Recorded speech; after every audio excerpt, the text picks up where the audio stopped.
오늘 우리에게 주시는 하나님의 말씀은 신약성경 요한복음 16장 5절부터 11절 382쪽입니다. 이 말씀을 교독해서 읽도록 하겠습니다. 지금 내가 나를 보내신 이에게로 가는데 너희 중에서 나더러 어디로 가는지 묻는 자가 없고 우리여 내가 말을 하며 너희 마음에 가득하였도다. 그러나 내가 너에게 실상을 말하노니 내가 떠나가는 것이 너에게 유익이라. 내가 떠나가지 아니하면 보혜사가 너에게 오시지 아니할 것이요 가면 내가 그를 너에게로 보내리니 그가 와서 죄에 대하여 의에 대하여 심판에 대하여 세상을 책망하시리라. 죄에 대하여 하면 그들이 나를 믿지 아니하며 의에 대하여 하면 내가 아버지께로 가니 너희가 다시 나를 보지 못하며 심판에 대하여라 하면 이삭 이미 심판을 받았습니다. 아멘. 우리는 지금 인류 역사상 가장 연결된 시대를 살고 있습니다. 손안의 스마트폰 하나로 치고 반대편에 소식을 실시간으로 접하고 수십 개의 SNS 채널을 통해서 수천 명의 사람과 관계를 맺습니다. 그 어느 때보다 더 높고 화려한 소통의 탑을 쌓아올리는 것이죠. 그런데 이상하게도 이 소통의 홍수 속에서 많은 사람들이 더 깊은 고립감과 외로움을 느끼고 있습니다. 요즘같이 같이 살면서도 마음은 다른 곳을 향하는 동상이몽이 많아지고 수많은 단어가 오가지만 정작 마음에 닿지 않는 공허한 대화들이 난무하게 되고 더 나아가서 우리의 말은 종종 서로 핥히는 무기가 되고 서로를 가두는 차가운 벽이 되기도 합니다. 그럼 이런 깊은 불일치는 어디에서 시작된 것일까? 성경은 그 기원을 신할 평지의 한 이야기로 말해줍니다. 창세기 11장 온 인류가 하나의 언어를 사용하던 시절이 있었습니다. 함께 벽돌을 구워 거대한 탑을 쌓기 시작했는데 그 목표는 분명했습니다. 자, 성과 탑을 건설하여 그 탑 꼭대기를 하늘에 닿게 하여 우리 이름을 내고 온 지면에 흩어짐을 면하자. 이것이 바로 바벨의 언어입니다. 그 문법의 주어는 언제나 우리이고 동사는 스스로 높아지는 것이고 목적어는 우리의 이름입니다. 신학자 옳트 브루그만은 이를 제국의 언어다라고 불렀습니다. 그것은 획일성을 강요하고 하나님의 자리에 인간의 영광을 세우려는 교만의 언어입니다. 그런데 하나님께서 이 교만의 탑을 무너뜨리셨습니다. 그들의 언어를 혼잡게 해서 서로 알아듣지 못하게 하심으로 사람들은 온 지면에 흩어지게 됩니다. 바벨의 비극은 단순히 언어가 달라진 사건이 아닙니다. 그것은 자기 자랑이라는 바이러스에 감염된 이 언어가 어떻게 소통을 파괴하고 어떻게 공동체를 분열시키는지를 보여주는 원형적 이야기입니다. 이 바벨의 언어는 지금도 세계 곳곳에 울려 퍼집니다. 정치, 경제, 문화, 심지어 교회 안에서까지 우리라는 이름으로 너희를 배척하고 우리의 의로움을 내세워서 다리들을 정죄하고 그래서 보이지 않는 바벨탑을 쌓아 올리고 있습니다. 우리는 이 분열의 언어에 중독된 바벨의 구애들입니다. 수천 년간 일어난 이 바벨의 그림자 아래 신음했고 그래서 흩어지고 오해하고 미워하며 살았습니다. 특별히 선거를 앞두고 이 분열의 언어가 난무하고 있습니다. 우리가 남이가 라고 하면서 서로 갈라치고 자기들 세를 과시하려고 하고 그런 가운데 언어가 분열의 언어가 그래서 이렇게 우리가 우려스러운 부분이 있기도 합니다. 그런데 이 모든 것을 뒤엎는 하나의 사건, 바벨의 벽돌을 쌓는 소리가 아니라 하늘로부터 새로운 소리가 들렸습니다. 바로 사도행전 2장의 사건입니다. 오순절날 제자들이 모인 곳에 갑자기 하늘로부터 강한 바람 같은 소리가 들려왔고요. 불의 혀 같은 것이 각 사람 위에 임했습니다. 이것은 파괴의 소리가 아니라 새 창조의 숨결이었습니다. 그들은 모두 성령으로 충만해졌고 여기서 기적이 일어났는데요. 그들 성령으로 다른 언어들로 말하기 시작했다라는 것입니다. 물론 이것으로 끝이라면 바벨론 운동과 다를 바는 없을 겁니다. 그런데 진짜 반전은 그 다음입니다. 전 세계에서 모인 사람들이 그들의 말을 들었을 때 각각 자기네 지방의 말로 들었다라는 사실입니다. 여러분, 하나님께서 바벨의 저주를 취하는 방식은 모든 언어를 없애고 하나의 통일된 언어, 즉 제국의 언어를 주시는 것이 아니었습니다. 오히려 각 사람의 고유한 언어와 문화를 그대로 끌어안으시면서도 그 모든 언어를 통해 하나의 복음, 즉 하나님의 큰 일을 듣고 이해하게 하시는 것이었습니다. 이것이 바로 성령의 언어입니다. 성령의 언어는 획일성이 아니라 다양성 속의 통일을 창조하는 것입니다. 그런데 성령님을 보내실 것은 이미 제자들에게 예수님께서 예고하신 바입니다. 예수님께서 이 땅에 오셔서 사시던 그 시대는 정신적인 주변적인 공기는 매우 탁했습니다. 예수님을 체포해서 죽이려는 음모가 진행 중이고 이러한 사실을 어렴풋이 느끼게 된 제자들은 불안, 걱정, 두려워하는 상태였죠. 그런데 예수님은 이러한 공기를 극복할 수 있도록 소위 다락방 강화라는 긴 말씀을 주셨습니다. 그것이 바로 요한복음 13장에서 17장의 말씀과 기도입니다. 그 말씀 중에 성령을 보내주실 것에 대해 말씀하시는데 14장 26절 우리 한번 같이 읽도록 하겠습니다. 시작. 보혜사 곧 아버지께서 내 이름으로 보내실 성령 그가 너에게 모든 것을 가르치고 내가 너에게 말한 모든 것을 생각나게 하리라. 당장 십자가를 앞두신 예수님께서 깊이 생각하신 것이 무엇이었을까요? 과연 제자들이 자신이 떠난 이후의 신앙을 지켜갈 것인가? 그리고 주님의 부활 후에 일어날 교회가 과연 생존할 것인가? 건강하게 하는 점이었습니다. 앞으로 제자들이 교회를 섬기고 목회와 선교를 해야 하는 시대도 당연히 정신적으로 영적 공기가 매우 탁하고 살벌할 수밖에 없었던 걸 주님이 너무나 잘 아셨기에 그러나 신앙이 살고 교회가 건강하게 성장할 수 있는 원리인 주님의 말씀을 붙들고 살아갈 때 그런 공기에 질식되지 않고 활발하게 신앙생활은 물론이고 목회와 선교 활동을 할 수 있을 겁니다. 요한복음 15장을 주시면서 보면 예수님께서 포도나무 비유의 말씀을 주셨죠. 신자들은 한 사람 한 사람이 포도나무이신 예수님 자신에 붙어 있어야 된다고 말씀하시죠.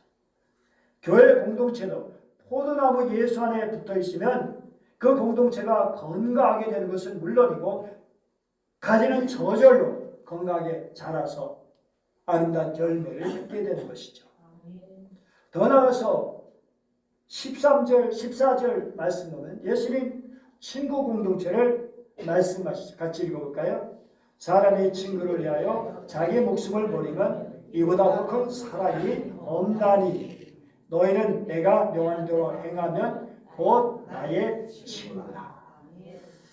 친구를 가깝게 오래 사귄 사람, 그래서 친밀한 사이, 슬픔과 기쁨과 이런저런 일을 터놓고 이야기할 수 있는 사람이죠.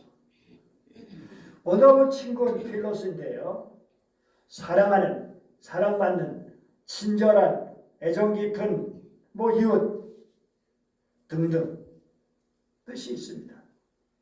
그러니까 친구는 사랑하고 좋아하고 친절하고 좋은 관계를 맺으며 살아가는 사람들입니다. 요즘 사람들은 자기가 편안하고 행복하기 위해서 사랑을 하죠. 이기적인 사랑이죠. 그런데 좀 힘들고 마음에 안 들고 불편해지면 사랑이 식어지고 깨어지고. 하지만 사랑이란 진짜 그런 것일까요? 서로를 위해 기꺼이 헌신하고 봉사할 수 있고 섬길 수 있는 관계. 더 나아가서 진정한 사랑은 자기 목숨까지 내놓을 수 있는. 예수님은 바로 이러한 공동체를 이루시기 위해서 몸소 사람의 몸을 입고 이 땅에 오셨고 죄들 사이에 친구의 자리로 내려오셔서 친구 공동체의 중심이 되어주셨어요. 그러므로 교회는 주님을 중심으로 친구 공동체를 이루어야 하는 것이죠. 서로 헌신하고 수고하고 봉사하고 섬기는 사랑의 공동체 말이죠. 그런데 많은 경우 가까워야 할 사람들에게 서로 간에 서로 상처를 주고받고 오해하고 심지어 분쟁하고 다투고 분열하는 경우도 있습니다. 이러한 것을 생각하면서 사도 바울은 에베소 6장에서 영적 전쟁을 해서 하나님의 전신갑주를 입어야 한다고 말씀하는데 그러면서 거기에 우리가 싸워야 할 영적 전쟁의 상대가 누구인지를 말씀하죠. 읽어볼까요? 시작. 우리의 씨름은 혈과 육을 상대하는 것이 아니요 통치자들과 권세들과 이 어둠의 세상 주관자들과 하늘에 있는 악의 영들을 상대함이라. 여기 12절에 나오는 이 여러 존재들은 모두 사탄과 마귀의 세력을 말하죠. 이렇게 상대를 분명히 밝혀줌을 통해서 사도 바울은 에베소 교회인들에게 당신들은 싸움의 상대를 잘못 골랐다, 총뿌리를 잘못 겨누고 있다라고 말하고 있는 것입니다. 정작 싸워야 될 재상과는 제대로 싸우지 못하고 싸우지 말아야 상대와는 싸우고 있다라고 하는 것입니다. 여러분, 우리는 주님 안에서 친구가 된 사람들입니다. 하나님과 관계를 올바르게 지키며 동시에 사람과도 건강한 관계를 맺어야 하는 것이죠. 특히 교회와 건강한 관계를 맺어야 하는 거죠. 그렇지 않은 사람은 하나님과의 관계도 좋을 리가 없습니다. 나아가 교회가 생명력을 지니고 활발하게 활동할 수 있게 하기 위해서 이러한 공동체가 있는데 그게 바로 성령 공동체입니다. 당시 제자들은 서로 경쟁하고 갈등하는 사이였잖아요. 주님이 계셨는데도 그랬다면 주님이 떠나가시면 어떻게 되는 것일까요? 말할 필요 없죠. 그야말로 바벨 탑 시대의 불통과 또 그렇게 될 것입니다. 그런데 주님은 십자가 지시기 앞두고 나아가 부활 승천하시기 앞서서 약속하셨는데 그게 바로 성령입니다. 사도행전 1장 4절 5절 같이 읽어볼까요? 사도와 함께 모이사 그들에게 분부하여 이르시되 예루살렘을 떠나지 말고 내게서 들은 바 아버지께서 약속하신 것을 기다리라. 요한은 물로 세례를 베풀었으나 너희는 몇 날이 못되어 성령으로 세례를 받으리라 하셨느니라. 그렇죠. 저들이 불통과 경쟁과 시기와 질투, 다툼, 분열의 공동체가 아니라 주님께서 정말 원하시는 아름다운 공동체를 이루게 되기 위해서는 뭐가 필요하다고요? 성령님이 오셔야 했다는 것입니다. 성령의 음성은 주님의 음성과 똑같죠. 그래서 주님이 안 보이셔도 성령의 음성 들으면 평안해지는 것입니다. 주님께서 함께 하시는 것을 깊이 느끼게 되는 것이죠. 또 놀라운 것은 4절 말씀인데요. 읽어볼까요? 오직 너에게 이 말하는 것은 너희로 그때를 당하면 내가 네게 말한 이것을 기억나게 하려 하며 처음부터 이 말을 하지 아니한 것은 내가 너희와 함께 있었음이라.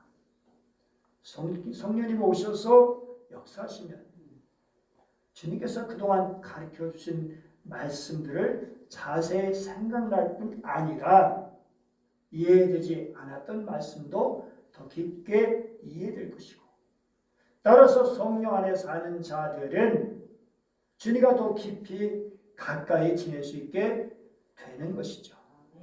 더 중요한 것은 성령이 오시기 전에는 진리를 행동으로 옮길 수 없었는데 성령이 오시면 진리를 삶으로 옮길 수 있게 된다는 것입니다. 성령이 오시면 모든 것이 이전과 달라지죠. 성령님 우리의 마음을 만져주시고 우리를 자극시켜 주셔서 들은 말씀을 생각나게 하시고 또 행동으로 옮길 수 있게 해주시고, 그래서 진리대로 살게 하시는 것입니다. 성령 없는 사람은 절대로 그 말씀을 따라 살 수가 없죠. 산다고 할지라도 일시적일 뿐이지 영구적이는 못합니다. 성령이 오시니까 이런 일들, 아까 말씀드린 것처럼 사도행전 잘 기록되어 있죠. 사도행전 2장 말씀을 보면 태풍에 치는 것 같은 바람 같은 소리가 온 집에 가득했죠. 그리고 불에 혀처럼 갈라지는 모습이 보였는데 각 사람 위에 임하였습니다. 그러니까 몇 개의 120개의 불꽃이 있었을 겁니다. 그런데 바람과 불의 모습은 동시적이잖아요. 어느 것이 먼저 오고 어느 게 늦게 오는 것이 아닙니다.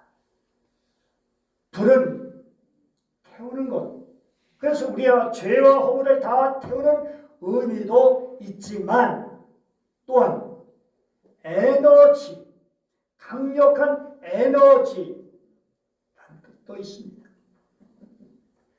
불덩이가 각 사람이 임했으니 각 사람에게 강력한 에너지가 임했다는 것이죠. 그것은 이제부터 무엇을 이뤄나갈 수 있도록 힘을 주셨다는 것입니다. 그리고 바람, 어디서 왔죠? 하늘에서 왔잖아요. 그러면 바람은 가만히 있나요? 움직입니다. 어디로 갈까요?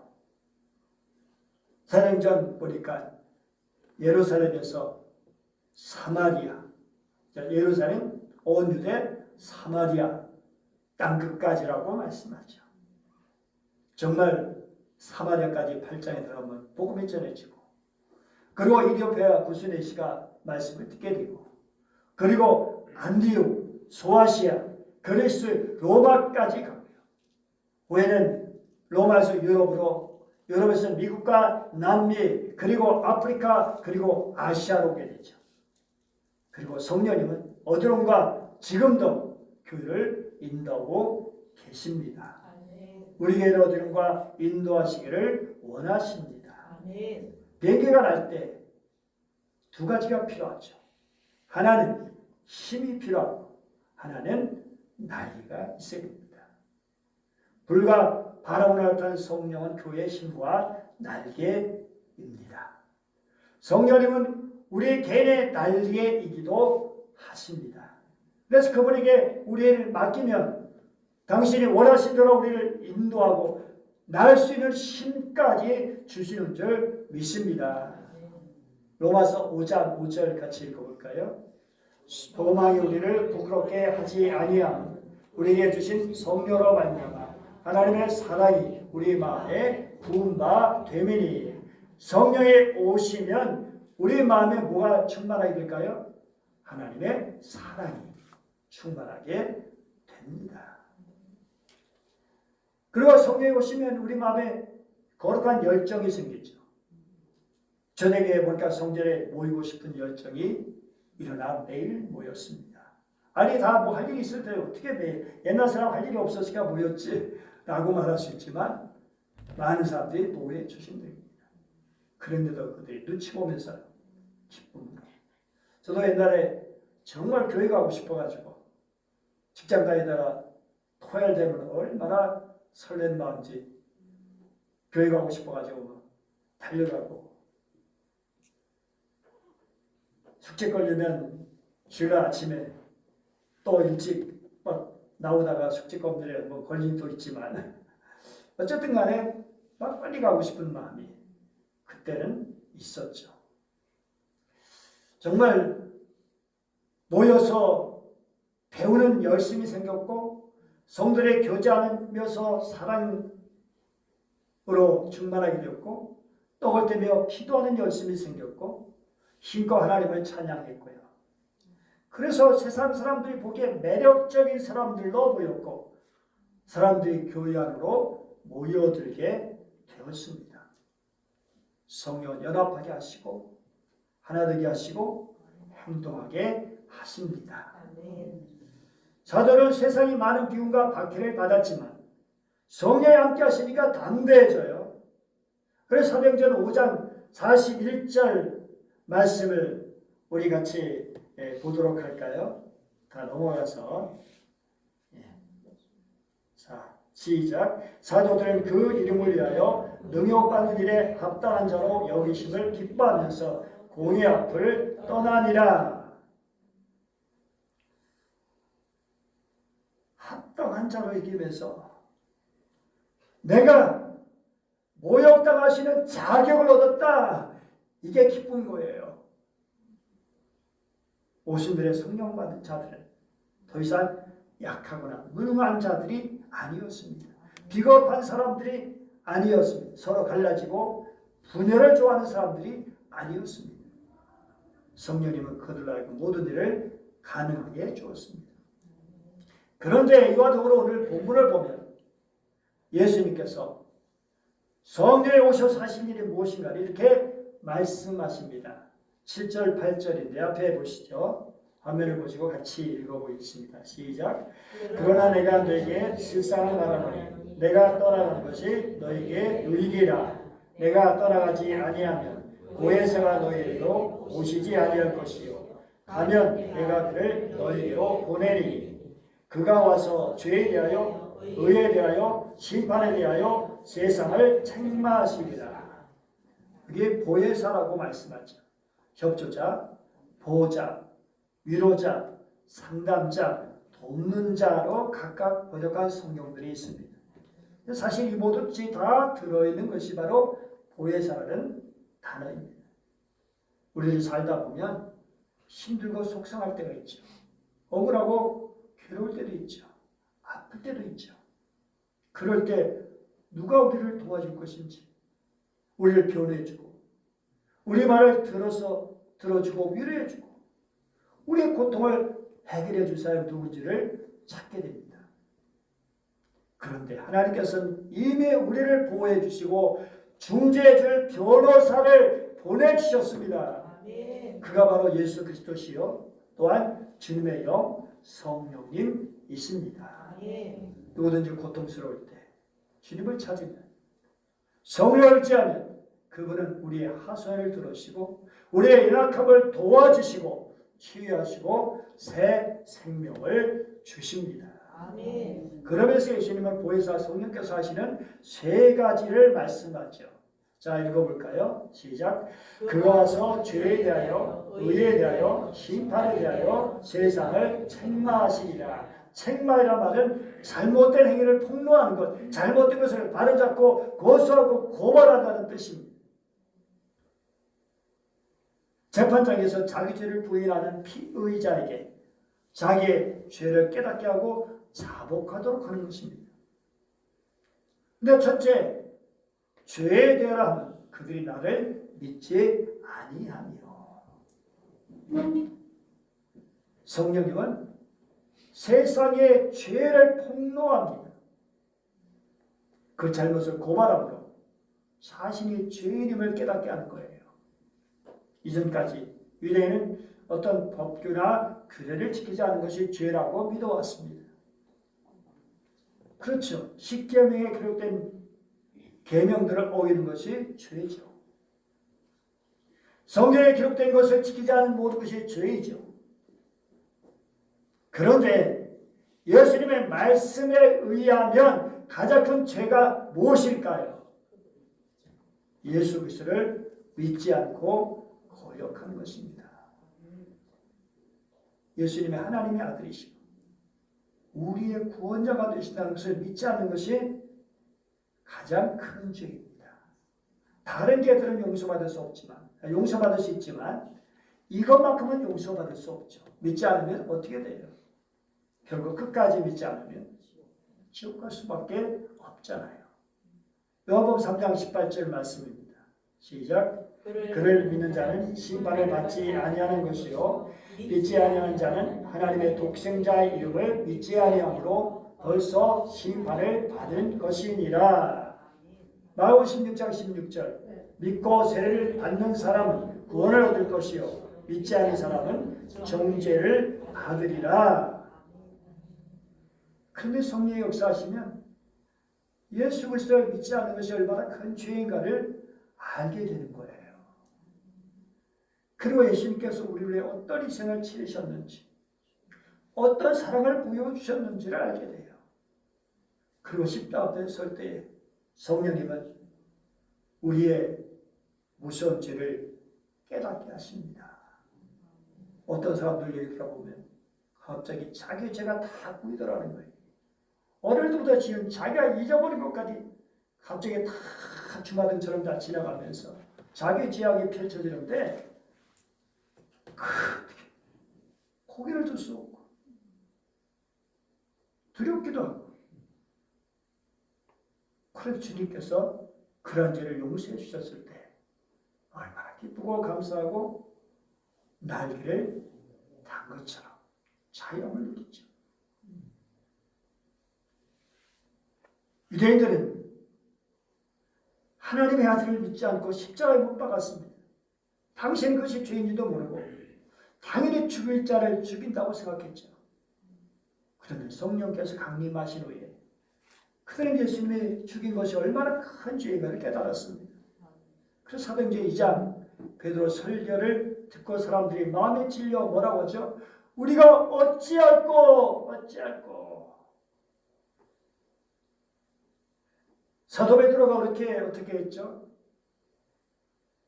너희가 회개하여 각각 예수 그리스도의 이름으로 세례를 받고 죄사함을 받으라. 그래야면 성령의 선물을 받으리라.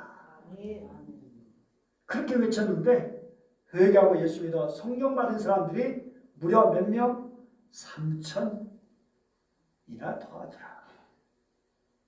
실제로 예수님을 십자가에 못 박은 일을 한 사람들은 로마 군병들이잖아요. 근데 성령을 받은 3,000명의 성도들이 우리가 예수님을 십자가에 못 박았다, 우리 때문에 예수님께서 십자가에 달려 돌아가셨다라고 생각하고 회개하게 된 것입니다. 이게 바로 성령의 역사입니다. 지금도 마찬가지입니다. 우리는 2000년에 예수님 보지도 못했어요. 그러나 성령을 받게 되면 내가 예수님을 십자가에 못 박았고 나 때문에 예수님이 이 세상에 오셔서 십자가를 지셨다는 것을 깨닫게 되죠. 그래서 성령을 받으면 모든 사람이 가슴을 치면서 내가 죄인입니다. 1907년 평양 대공운동 때 이런 일이 막 있어가지고 거기에 죄를 막 자복한다니까 경찰 순사가 죄인을 잡으려고 갔다가 그 순사마저 자기 죄를 고백하는 역사가 있게 되었다는 거예요. 두 번째, 의에 대하라 하면, 읽어보죠. 의에 대하라 하면 내가 아버지께로 가니 너희가 다시 나를 보지 못하니요. 아니, 의와 예수님이 아버지께로 가시는 것과 무슨 상관이 있죠? 생각해 보세요. 유대 지도자들이 예수님 거짓이고 자기들이 옳다는 것을 입증하기 위해서 예수님 십자가에 못 박아 죽였잖아요. 예수님을 죄인 취급하고 저주하고 끔찍하게 죽였습니다. 그런데 하나님께서 누구를 살리시고 예수님을 살리시고 하늘로 올리셨습니다. 그렇다면 누가 의로운 사람이죠? 누가 죄인이 되는 것이죠? 내가 아버지께로 가니. 이것을 주님께서 옳다고 하나님께서 손을 들어주신 것입니다. 부활은 하나님의 의롭다 하시는 선언입니다. 예수님이 아버지께로 가심으로 하나님과 죄인들 간의 끊어진 관계, 그 통로를 연결해 주셨잖아요. 그래서 예수 믿으면 의롭게 돼요. 하나님과의 관계가 회복되는 것입니다. 예수님 뭐라고 하셨죠? 내가 길이요 진리요 생명이니 나로 말미암지 않고는 아버지께로 올 자가 없느니라. 그렇습니다. 아버지께로 갈 수가 없어요. 그런데 예수를 믿으면 아버지로 갈 수 있게 되는 것입니다. 그런데 이 일을 하신 분이 누구예요? 성령님이에요. 성령이 오셔서 예수님을 믿게 하시고 그래서 의롭다 하심을 얻게 하시는 것입니다. 성령이 오시면 자기 공로가 아니에요. 자기의 의를 붙들지 않고 우리의 의가 되시는 예수님을 믿고 의지하며 살게 되는 것입니다. 그래서 의롭게 되어져 아버지 하나님과 친밀한 사이가 되죠. 세 번째, 심판에 대하여는 뭐죠? 이 세상 임금이 심판을 받았습니다.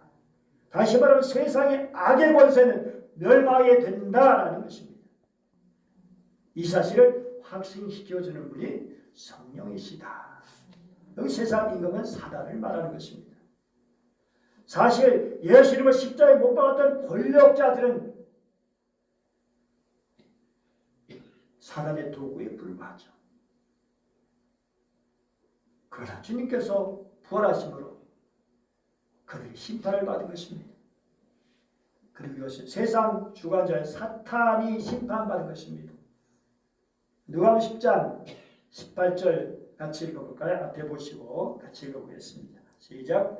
예수께서 이르시되 사탄이 하늘로부터 번개같이 떨어진 것을 내가 보았노라. 요한복음 12장 31절. 이제 이 세상에 대한 심판이 이르렀으니 이 세상 임금이 쫓겨나리라. 그렇습니다. 예수님이 십자가에 못 박혀 죽으시고 부활하심으로 사단의 권세는 무너졌고 주님은 우리가 승리하고 있습니다. 성령의 능력으로 복음이 전파되고 하나님의 나라가 확장되어 갈 때마다 사단은 여지없이 무너지고 있다는 사실이 그 증거입니다. 성령께서 이 땅에 복음을 전파해서 사단의 권세를 파멸시키고 하나님의 나라를 이루어가는 것입니다. 성령을 통해 이것을 확신하는 사람은 그래서 담대하게 되죠. 사단의 도구로 이용되는 세상 권력에 주눅들지 않죠. 비방하고 박해도 힘써 복음을 전하게 됩니다. 여러분, 우리는 성령의 능력으로 예수 믿지 않은 죄에 대해서 선포해야 됩니다. 믿지 않은 것이 죄라고요. 예수님만의 의의 길이라는 것을 선포해야 합니다. 그렇지 않으면 심판이 있다는 것 선포해야 됩니다. 어느 분이 하나님께 드린 기도입니다. 자, 우리 같이 한번 여러분의 것처럼 이렇게 해볼까요? 시작. 하나님, 저는 이렇게 배운 것도 없고 갖춘 것도 없어서 더 크게 주님의 일을 할 수 없어요. 그래서 온갖 생신 하나님께서 저를 크게 써주시도록 기도도 못합니다. 그렇지만 하나님, 혹시 하나님께서 귀한 사명을 맡겨주신 사람 가운데 게을러서 그 일을 제대로 안 하여 주님 마음을 아프게 한 사람이 있다면 게으른 그 사람 굳이 쓰지 마시고 저를 대신 그 자리에 보내주세요. 잘하는 것은 없지만 정말로 열심히 주의 일 하겠습니다. 여러분, 이 기도를 들으면 누군가 사명감을 잊고 맹렬하게 살아가는 그 자리를 넘보면서 기도하는 것 같아서 섬뜩한 느낌을 받기도 하죠. 여러분, 안정은 좋은 것입니다. 그러나 안정만 추구하면 가진 것은 없어지고, 특별히 나의 달란트가 땅에 묻어진 것 같이 하나님의 상급도, 하나님의 능력의 역사도, 하나님의 은혜도 우리는 제대로 갖지 못하게 된다는 사실을 기억해야 합니다. 그래서 날마다 성령의 능력을 의지해야 되는 거죠. 사랑하는 여러분, 우리 교회는 오직 예수님 안에 붙어있는 건강한 포도나무 같은 교회가 되기를 바랍니다. 그리고 주님과 성도들 깊이 사랑하는 친구 공동체가 되기를 바랍니다. 그리고 성령의 공동체가 되기를 바랍니다. 그러면 성령의 열매가 안나게 맺히고 우리 크리스천들은 주님의 인격 성품을 닮은 아름다운 사람으로 살 수 있게 될 것입니다. 기도하겠습니다. 은혜로 오신 하나님 아버지 감사드립니다. 오늘 성령 강림제를 맡게 하시고 오늘 또 말씀을 주심을 감사드립니다. 하나님 아버지 포도나무 공동체, 친구 공동체, 그리고 성령 공동체가 되게 하여 주옵소서. 성령 안에서 우리 각자 주신 사명을 힘있게 잘 감당하게 해주시고 무엇보다 뜨겁게 서로 사랑하게 해주시고 함께 더불어 주의 나라를 이루갈 수 있게 하여 주시고 세상에 대해서 담대히 하나님의 말씀을 선포할 수 있도록 진리를 드러낼 수 있도록 도와주시옵소서. 오늘 함께 하신 우리 주님을 찬양하며 감사드리며 우리에게 성령을 보내주신 주 예수 그리스도의 이름으로 기도드립니다. 아멘.